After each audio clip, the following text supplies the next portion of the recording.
तर शक्तिपात दीक्षा तेव्हा दिली जाते किंवा स्पर्श करून दिली जाते. आणि असं म्हणतात की गुरुच्या स्पर्शाने माणसाचा उद्धार होतो.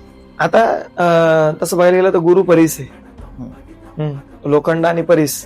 हा. काय असतं की लोखंडाला जेव्हा परीस टच करतो ना, हा. त्या लोखंडाचं सोनं बनतं. त्याच प्रकारे हे जे शरीर आहे हे शिवस्वरूप आहे. गुरु म्हणजे काय की त्याच्यामध्ये शिवत्व भाव आहे. आणि तो जे पण काय बोलणार ते या शरीर स्वरूपाने बोलणार नाही की तुम्ही त्याचे पाय पडावे किंवा तुम्ही त्याला डोक्यावरती घ्यावं, हे त्या नाही. तो देहात राहतच नाहीये, तो त्याच्या आत्मतत्वामध्ये राहतोय. तर त्याला ती गोष्टीची फरकच नाही पडणार आहे. पण फरक कोणाला पडणार? शिष्याला पडणार.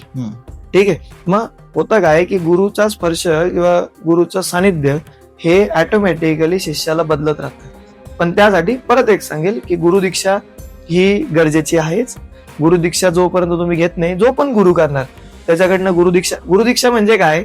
औपचारिकरित्या अशी गोष्ट आहे ना, एखादा मुलगा आहे एखादी मुलगी आहे, दोघांच्या मनामध्ये असं आहे की आपण लग्न करू, पण कोणीच कोणाला विचारलंच नाही. हा, दोघांचं लग्न एकाचं दुसरीकडे झालं, एकाचं दुसरीकडे झालं. काही दिवसानंतर ते बोलताय, ते म्हणतात अरे तुम्हाला विचारलं, तो म्हणतो तुम्हाला विचारलं नाही.